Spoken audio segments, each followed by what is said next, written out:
Get ready to laugh with Gotham Comedy Live's Best of the Best. With your host, Lynn Koplitz. Gotham Comedy Live's Best of the Best is all happening right now. Ladies and gentlemen, Lynn Koplitz. Hi, welcome to Gotham Comedy Live. I am Lynn Koplitz, your host for the hour where we are going to go back and look at the past 4 seasons of all the comedy here at Gotham. Let's start with season 1. I think you're going to like it. I'm in it. This is a bold experiment in television, you know, because as you're experiencing this, people at home are experiencing it, you know? People at home can see me suddenly making a connection. Totally out of nowhere, just immediately recognizing, now that's a girl who had her bangs cut so that they swoop to the right. But unlike the television viewing audience, they won't feel this.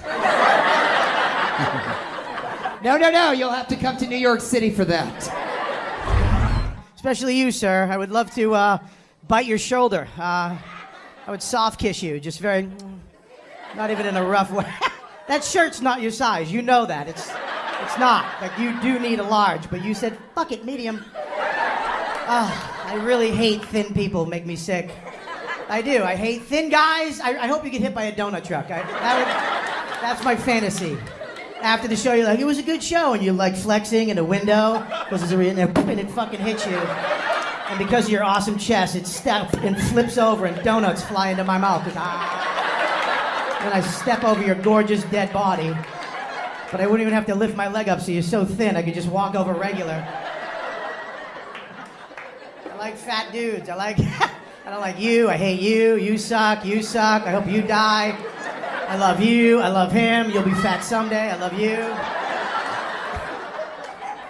Fat people, we're better people. We're nicer people. We are. You don't see fat guys with guns. Give me your money. Then 20 minutes later, the cops show up. Where is he? He's right there. He took 3 naps and threw up in his mouth. And then bought a hot dog with my money at my hot dog cart. I would have gave him the hot dog. No need for the gun and the soft kiss in the ear. Big boys don't cry. Shh. So anyway, I was in the park last night chasing this white guy.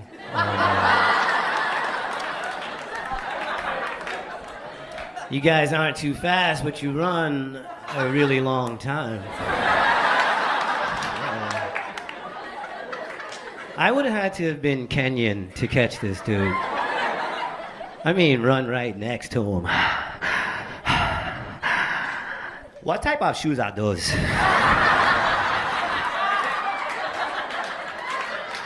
These rocks are hurting my feet. Okay, I see you at the finish line.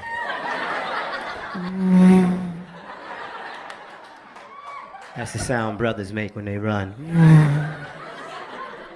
You hear that? It's a brother running.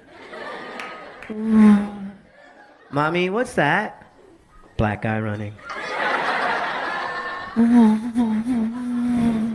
Mommy, what's that? Rest of the basketball team. Oh, you're so young and sad. Look at you. She's so sweet and beautiful. How old are you? 27. 27. Oh, you giggled because you're at the end of young. 27 is the end. It's so sad. It's the end of young. Are you white? You're a white girl? Listen to Auntie Lynn. I don't know if you can tell, I'm not really doing comedy anymore. Surprise. I'm more about information now. My life's over. And I don't have my own children. I see the whole, like the prophets who've come before me, I have things to tell you. Now listen to me. Not Jesus prophet, more like Simon and Garfunkel. You're too young. Listen to me. Listen. This girl. See this girl next to you? She can laugh whatever she wants. God knows how old she is. Get a shot of her. She's an Asian girl. She's probably 4,000 years old. No one... These ladies too. Get them. Fucking women of color. I can't stand it. They don't age. Nubian princess, she'll look like that forever. White girls right here, stop laughing, white girls. Stop laughing. Let me tell you why. Because white women, we age like bananas. Listen to Auntie Lynn. Right now you're laughing. 20 years from now, you're going to be looking in the mirror going, what the fuck was so funny? Because you're a little green banana till you're in your 30s. You're a green banana. Anything is possible. You could end up in a bread mix and cereal. Someone might eat you all alone. Who knows? It's so exciting. Then in your 30s, you're right. That's why boys listen to Auntie Lynn. If you're dating a woman in her 30s, a white woman, and you feel like she's trying to trap you, that's because that bitch is trying to trap you. She knows she's right. You gotta peel a banana. We gotta go, go, go, go. Before there's a bruise. Have you ever seen a bruised banana? For as long as it takes us to ripen, we rot that fast. Once there's a bruise on the banana, what do you have? You have like 3 days before it's not even recognizable. People are walking by the kitchen. What's on top of the refrigerator? The dog keeps barking at it. It don't look right. I think women get the short end of the stick on the whole sex game. You know, guy has sex with a lot of girls, he's a cool guy. Girl has sex with a lot of guys, everybody makes fun of her. I hate when guys pull this move. They go, hey, you know, I had sex with that girl. I'm the man. And you go, well, she had sex with him too. And they go, oh, what a slut. Well, how come she's a slut now? How come she wasn't a slut when she had sex with you? You never hear a guy say that. Whew, she fucked me. What a whore. Wow, that's gross. You've got some problems. Get your shit together, all right? This is a wake-up call, okay? Come on. We're so mean to promiscuous girls in this society. You know, slut, whore, she's loose, she's easy. What a skank. Why are we so mean to these girls? Don't we all like sex? Why are we getting mad at the one group giving it away? Yeah? No, we all like Banana Republic, but if they have a sale, nobody calls them a whore. Yeah? I don't get it. We got a black president now. Gay marriage is legal here, yet sluts are still oppressed. That's the one group in this country that still gets stepped on. And I'm the only guy sticking up for these women, all right? Yeah. Yeah, come on. Yeah, even women won't stick up for them. Those sluts will ruin it for everybody. No, you could put out too. Yeah, please do. Come on. I genuinely don't understand it. I feel like if we're going to make fun of a group of women, let's make fun of the prude girls, right? They're the boring, annoying ones. Let's kick them off their high horse. Why do we reward these women, you know? Oh, I don't have sex till 3 months into a relationship. Yeah, because you have nothing else to offer. Get a personality together. Come on, kick it up a notch. Let's move it along. Because let's be honest, prude girls, they're like mom and pop shops. We all pretend to like them, but they're more expensive and they close early. All right? Yeah. Promiscuous girls are like Walmart. All right? When they move into a neighborhood, everybody starts complaining. But at 4 in the morning, when you're in a pinch, you're glad they're there. Yeah. We'll be right back with Gotham Comedy Live's Best of the Best.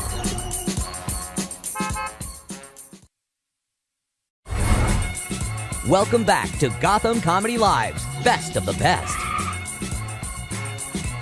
Welcome back. I'm glad you're still here, watching the best of Gotham Comedy Live. Now, what do relationships, New York City, and traveling have in common?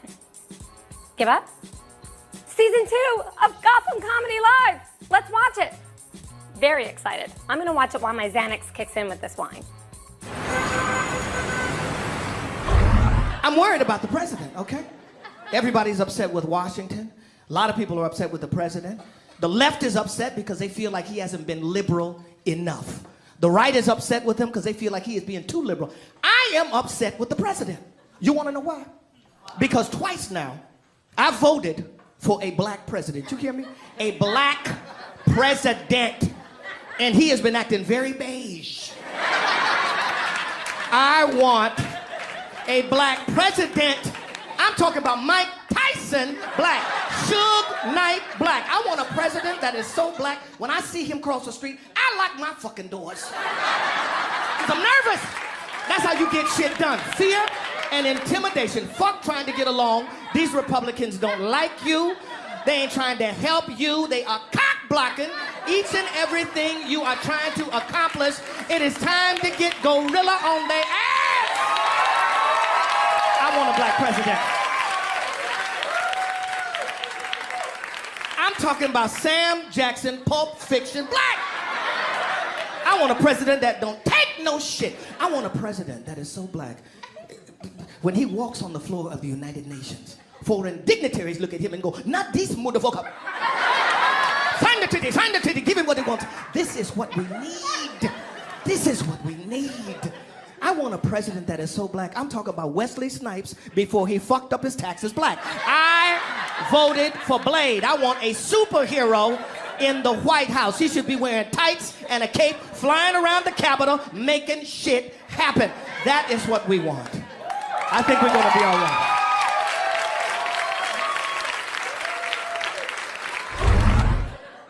And it's amazing, the most amazing place I went, for the first time, I went to Alaska. And and I saw a moose for the first time. By applause, who here has ever seen a moose in the wild? Oh, you've seen a moose? Let me ask you this, yes or no, was it a lot bigger than you thought it would be? Hell yeah. They're dinosaurs. I thought a moose was the same size as a large horse. I thought this was me petting a moose. You know what this is? This is me rubbing the back of my hand on a moose's balls. Yeah. And they don't like that. They do not like, and it's strange because I love it. How it feels on the back of my hand. They feel like peaches that taste like ass. So, I'm in Alaska, and there's a sign on my hotel door that says, "Beware of moose." And if you're a New Yorker, you probably would do the same thing I do. I did. I took a picture of it and posted it on Facebook. Oh my God, look what these hillbillies are dealing with. I wake up at 5 a.m. I decide I'm gonna go to my rental car, go for a little drive, see a little bit of Alaska. I open my door, between me and my rental car is a moose. Now, if you grew up in an urban area and there's a large mammal between you and your rental car, you probably would do the same thing I did. Ha! Get on out here, moose. Ha!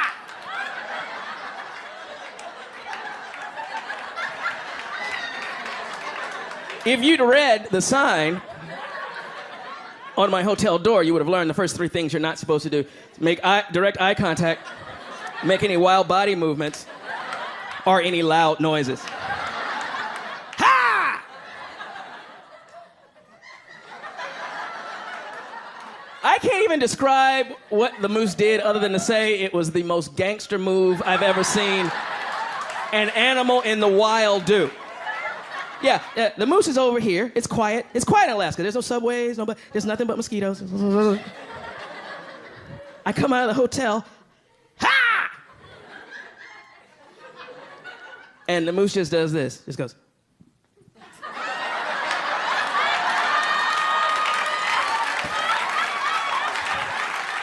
No emotion at all. That was the scary thing. It was like, I'm gonna kill you. Here it comes. I don't want to, that's just what I do. You should have read the sign. Why are you crying? Why are you crying? Why are you crying?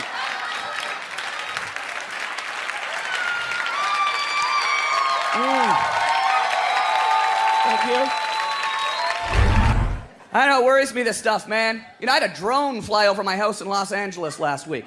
That's how much we're losing our privacy. They're looking into our backyards. It's a scary time. And we're doing this, of course. We have a lot of these security measures to protect our freedom.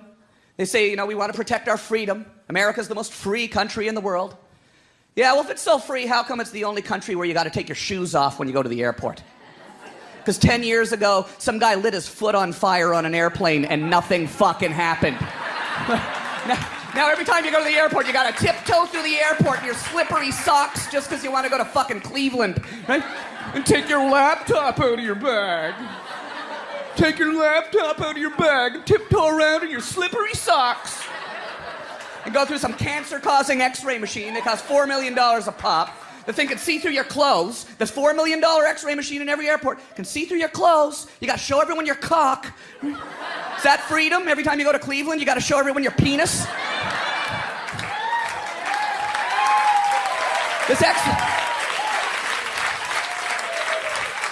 These x-ray machines, they can see through your clothes, but they can't see through your shoes.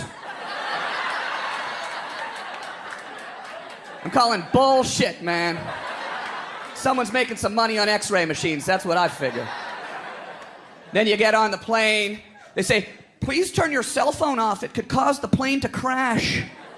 You go through all that shit to get on board, then they let every passenger on the plane with a potentially lethal device. And they leave it up to the honor system. Cosby will say the first couple words, he'll mumble in the middle, then he'll say the words at the end. See, that's just, it doesn't matter what he says, it's how he says it, right? It'll be like, and then the children, and then you find them. Some people That's it. Clap, clap. Lets me think. Helps me think. Helps me think of the next bit. Helps me. I can't see the cue cards. No. That's for the people who saw the last show. All right. No. Whoa, didn't even know that would make sense to some of you. Okay. Some people don't even bother to say the beginning words, like Larry the Cable Guy, right? He's like, that's gonna be, that's what that is right there. Get her done. I'm making sense to some of you. Other people are like, I don't think he's making a lot of it. Maybe we hire a narrator to narrate the show. Hire Morgan Freeman, stand back there. That's when the audience realized that Frank Caliendo had no idea what was going on.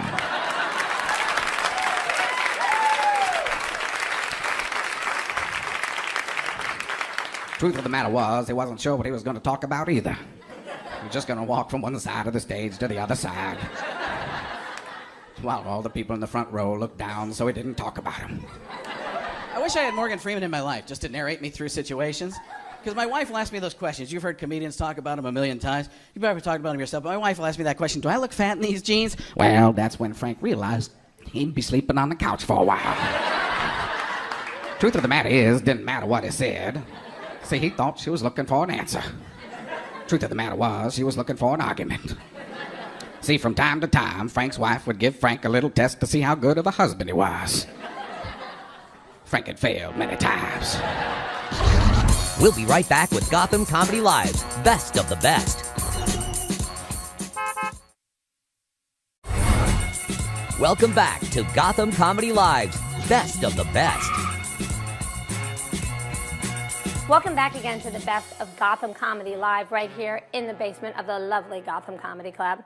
Okay, now we are on the best of season 3 of Gotham Comedy Live. I'm actually in this season, and there are 3 guys in this season, and I actually had sex with one of them.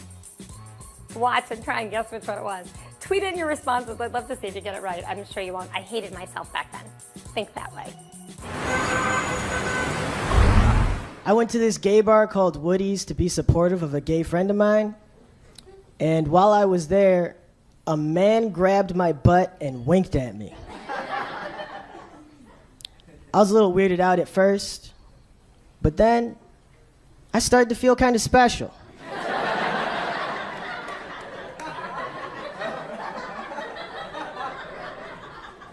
No one's ever grabbed my butt like that before. But then, a few moments later, I saw the same man grab another guy's butt. I was devastated.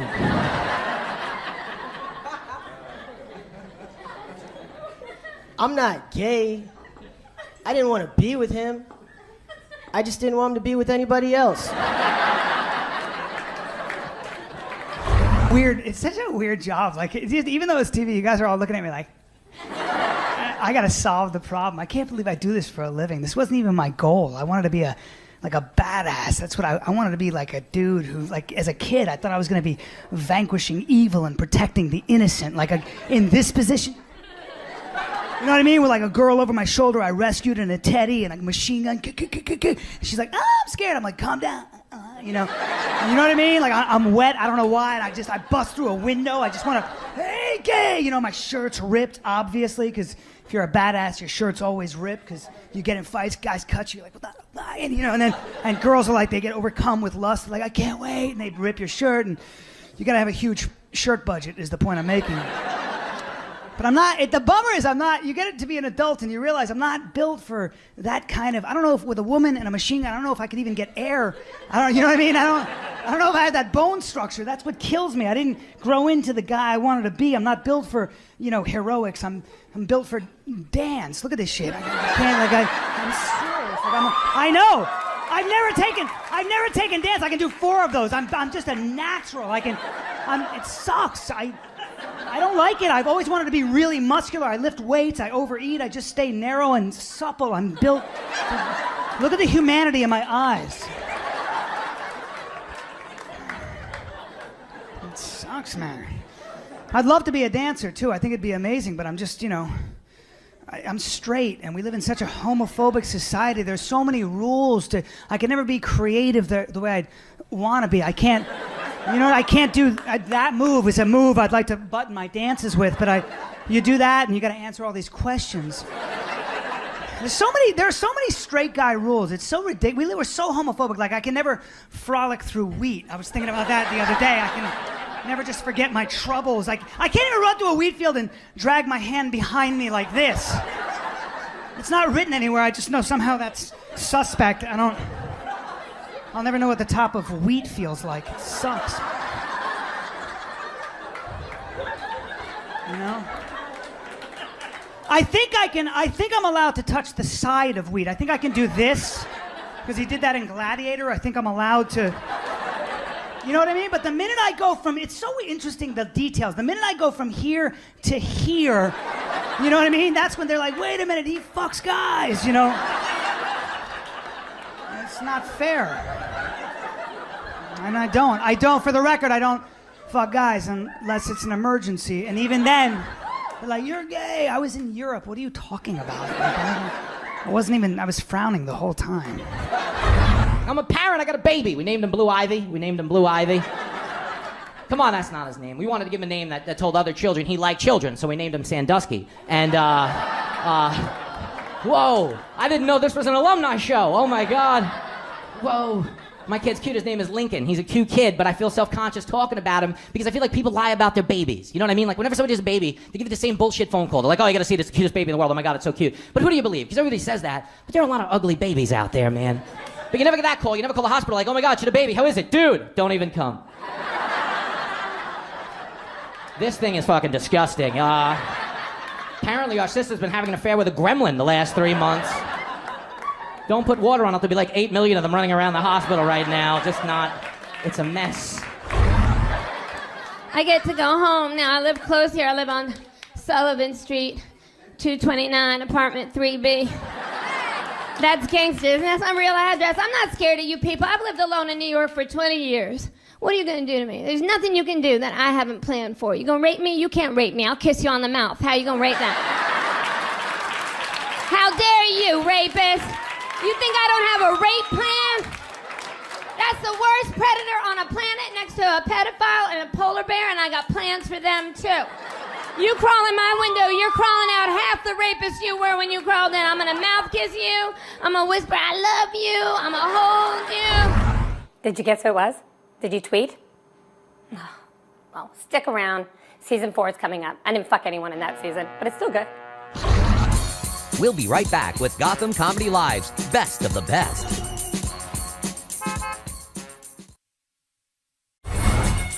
Welcome back to Gotham Comedy Live's Best of the Best. Welcome back to the Best of Gotham Comedy Live. Now we are up to Season 4 of Gotham Comedy Live, and this is the premiere. So you have not even seen these clips yet. This is exciting. Oh, Kellyanne, I'm a little low there. Can you give me more? I'm slow too, but low. And don't try and roofie me. You know, I've built a resistance. Isn't she pretty? I hate her. Thank you, dear. Okay, now we're ready. Mama wants you to turn the TV on. Let's watch. How you going, guys? Are you good? All right. Thank you for having me. I am from Australia. I've said some stupid stuff in your country, I really have. This is the worst thing I've said, okay? I said this the other night. I was out doing a gig. I was the only white person there, okay? The whole audience was black. Every comedian on was black. Now, in Australia, we don't have a lot of black people. I think they're cool. I was trying to act cool with these guys backstage, okay? They were talking about smoking weed. I didn't know how to get involved in the conversation. And I said this. I can't believe I said this. All right, one of the guys was sitting there rolling a joint, and he looked up at me and he goes, "Hey, bro, do you burn?" And I seriously said, no, I wear sunscreen. Like, as I said it, my brain's gone, no, you idiots! It means do you smoke weed? It's got nothing to do with your complexion, leave the room! But I had a good night with these guys, they were fun. At the end of the night, one of the comedians comes up to me, he goes, "Hey man, nice meeting you." Went to shake my hand. Now in Australia, you shake someone's hand like this. That's it. No other moves or anything. You've all lived here your whole lives. You can make a judgment on someone and go, he's probably a flick and a twist kind of guy. and you can bluff your way through. I don't know what I'm doing, okay? So I go to shake this guy's hand. He started doing his moves. I panicked and went, oh, what the fuck's going on here? And I went like this. I did that. What the hell am I doing that for? What am I, in Point Break? I knew that was wrong. I looked at him and I panicked even more and just went,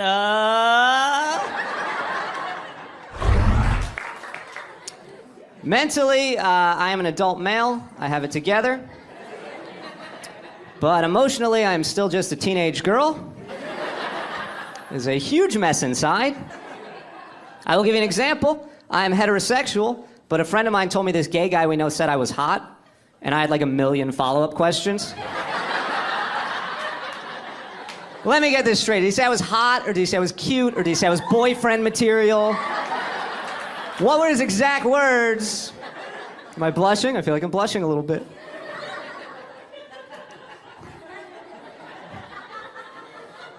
Some guys, they're really homophobic. If they heard that, they wouldn't go near him. But that guy made my month.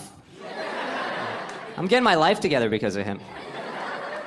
If I'm going somewhere and I think he's going to be there, I'm not going to do anything with him when I see him, but I definitely think about what I'm wearing before I leave the house. That guy believes in me. I'm not going to let him down.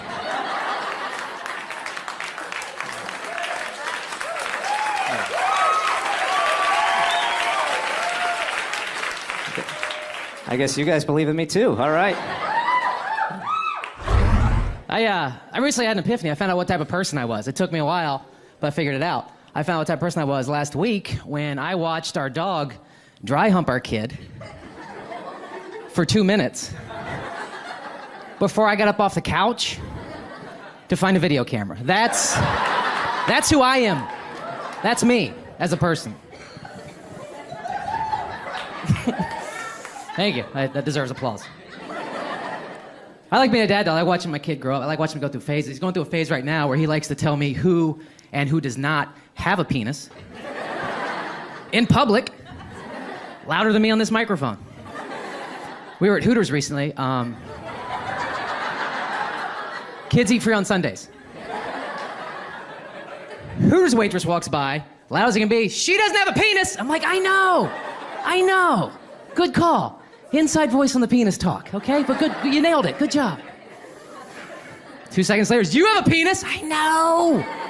2 for 2. Good job, but seriously, inside voice, penis talk. Mommy doesn't have a penis. I know.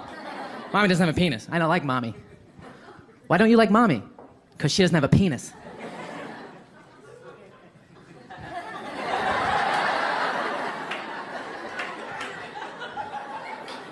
Well, that's why I do like mommy, so let's agree to disagree on mommy. Thank you. I haven't joined a gym because of this. I'm in my 30s, so my options are either join a gym or get married. And the gym at least lets me go month to month.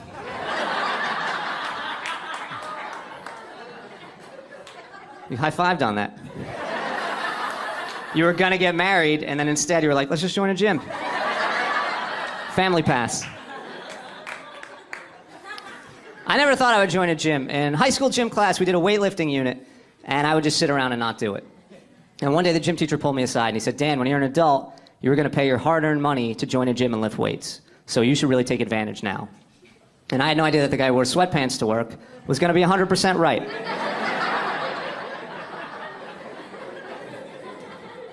When I signed up, they told me I get a free body fat analysis and fitness test. And they asked me if I want to do that in a group or one-on-one. Who's choosing to do a body fat analysis in a group? Most people wouldn't do it alone with a mirror in the room. Fitness test, that's a big scam. They just want you to hire them to be your personal trainer. And if I'm going to pay someone to pretend to be interested in my body, it's not going to be this guy named Steve.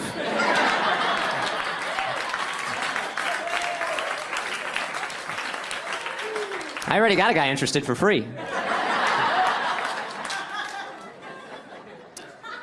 I really just joined the gym because I went through a bad breakup and I thought it would be a good distraction. And I had no idea the trainer was going to ask all these personal questions. He asked me, Dan, what are your goals? I don't know. Revenge?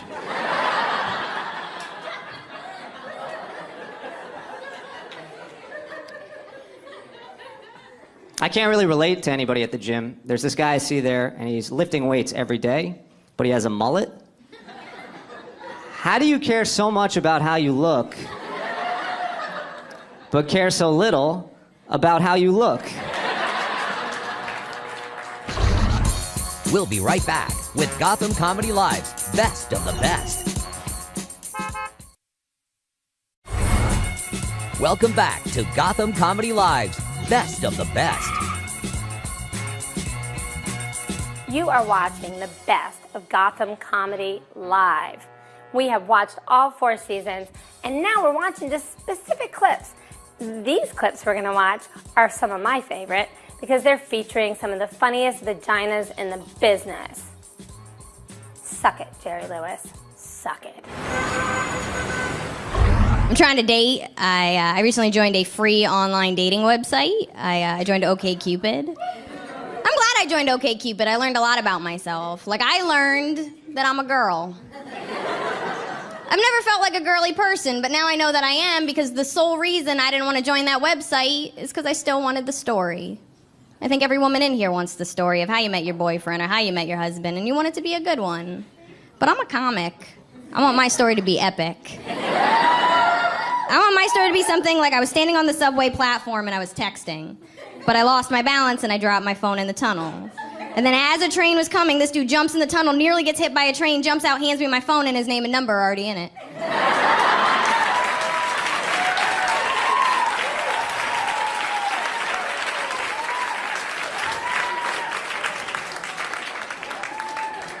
And his name would be Odyssey.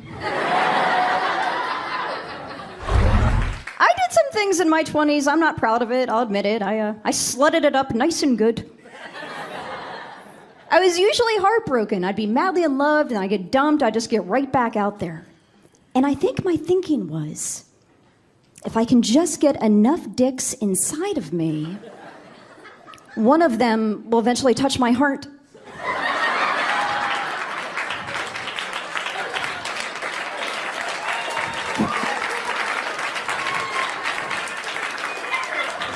My dad loves that joke.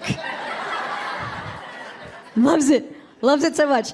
My dad is a 75-year-old devout Irish Catholic widower from the Bronx. And he's old now, but he was old at 35. He came out of the womb with a mortgage and ulcer, doers on the rocks. And I don't know if you guys know this, Irish Catholics don't have feelings. Like, I was proposed to 3 years ago, and I said no, which is a tough thing to do, but it's what you should do if that's the way you feel. But I made the mistake of calling my dad afterwards, and I was just in hysterics. I was like, Dad, the only man who's ever loved me proposed, and I said no, and I'm gonna die alone, I'm never gonna have a baby, and I really wanna get a dog, but I'm never home. And my poor dad was just ill-equipped. He's like, you're gonna be sad. You're gonna be sad for a good long while, but then you get yourself a new hairdo and you'll be fine. And that's when I became a redhead. Yeah.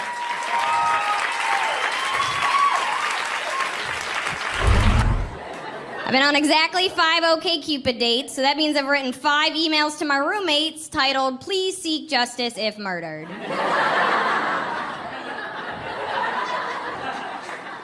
For anybody that is trying to online date, I want to give you some hope. I did meet a dude online. It didn't work out, so it's a weird way to give hope.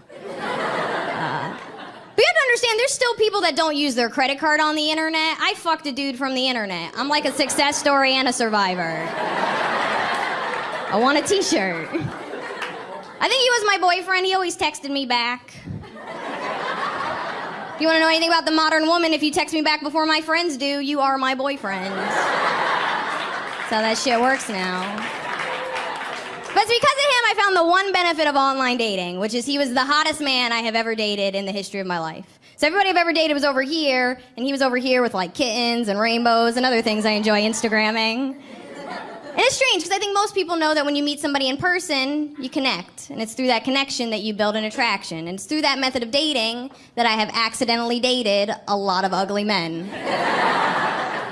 But you can't do that online. There's nothing to connect with. If you've never online dated, this is exactly what happens. You go through a really bad breakup and you're single for like a year. And you get really sad and your friends are like, oh my God, you're so sad. Maybe you should do that over there with the other sad people. So you make new friends and they introduce you to online dating even though it's never worked out for them. So you go home, you make a profile, you cry, and you judge the shit out of people. You do, it's really easy. You go, oh, those are your eyebrows? I'm not doing that. I take care of my face, maybe you should take care of yours. Oh, you mountain climb, that looks really fun. I'm not doing that. I don't have the energy or the time or I'm not gonna fuck you and then mountain climb. That's a really long day. Right?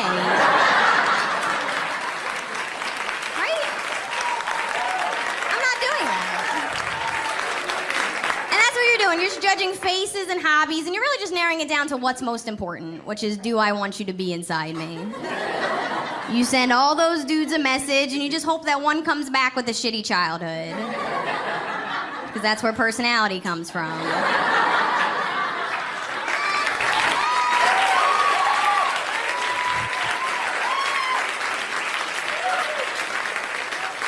That's why I've been so charming. We'll be right back with Gotham Comedy Live's Best of the Best.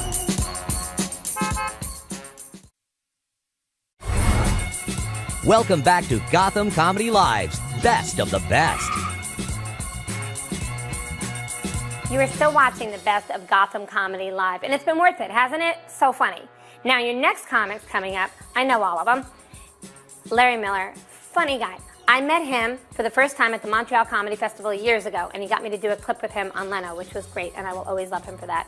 And he's a great actor, too, so very funny guy. Steven Scott, hilarious nerd, but such a funny, and he'd be mad because he doesn't know he's a nerd, but he is. But he took me to the Friars Club for the first time, and we share the same birthday, so I gotta love that, Leo.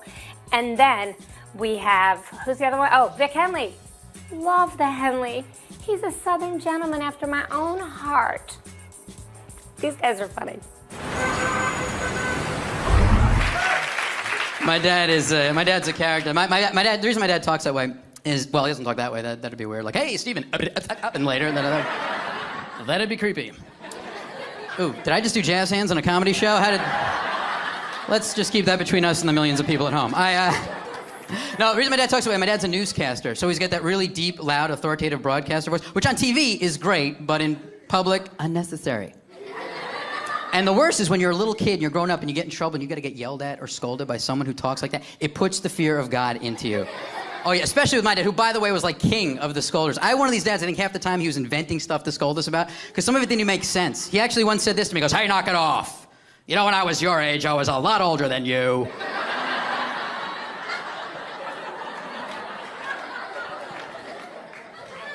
I think Dad's been drinking.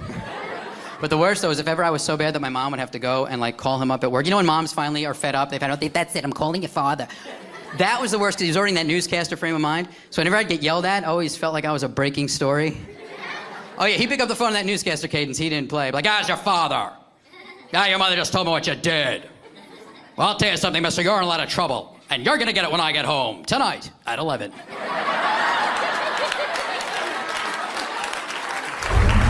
I was watching TV with my wife, and the ad came on for that eHarmony, the dating service where they say they match you up on 29 levels of compatibility. And I turned to her and said, I don't think we have any.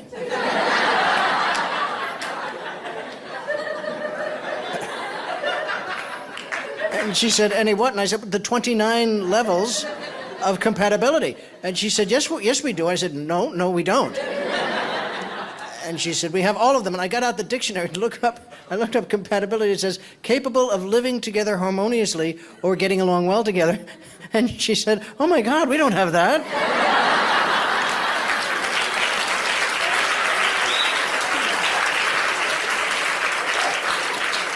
I said, that's the point. That's good. Marriage has nothing to do with compatibility. Okay? First time you can't make a house payment, it doesn't matter that you both like red.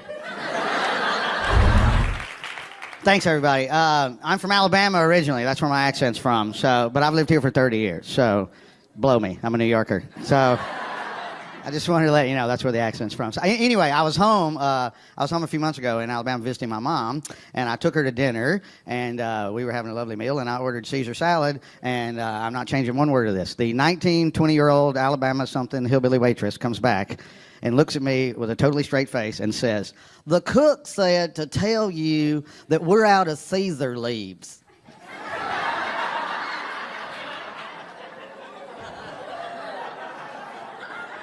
Right, okay. Sometimes in comedy, you see something, you have an idea, you go on stage, you work it out a couple of weeks on the stages of New York City, and it actually turns into a joke. And then sometimes in comedy, you're just sitting at dinner with your mother, and the heavens open up, and a moron flies in on a Pegasus unicorn of idiocy, and with a completely straight face goes, "The cook said to tell you we're out of Caesar leaves." I was like, "Romaine?" She goes, "I don't know. He just said to tell you that we're out of Caesar leaves." My mom is funny too with the messages. Her problem is the opposite. My mom will call you up. You know, if somebody has a story to tell you, they'll call you up on your machine and they'll say, "Hey, dude, I got a funny story for you. Call me back," and then you call them back and they tell you the story. My mom just leaves the entire story on the answering machine. And it's not even important stuff. It's like where she went shopping that day, medical updates from distant family members I hadn't even seen since I'm 8, you know? So I basically got a brand new phone number just for my parents to leave me their crazy messages. And I have a good old-fashioned answering machine to go with it, with the button. So now when I'm home and they call, I listen to their messages like this. Beep. Hi, sweetie, it's your mother. Remember me? I'm the woman who gave birth to you. It's been 3 days and I would like to know that you're still alive. Look at me, I'm sitting here and I am reading through the obituary column. And I am not seeing your name anyplace. So I'm expecting a call. Love you. Beep. Yeah, Steve, it's your father here. I'm in the car. Your mother's calling. Up where you are. So, of course. Beep. Hi, sweetie, guess who? I love Guess Who, like I have no idea whose voice. Sweetie, it's Mom. Where are you? Wait a lunch next weekend. Because it's your sister's birthday. And everyone's coming over and we're shopping yesterday and I bought the most beautiful 30% off. I couldn't believe it. And the woman with him, because Aunt Sylvia's stool sample came back from the lab. I don't know, the doc, when I was 9.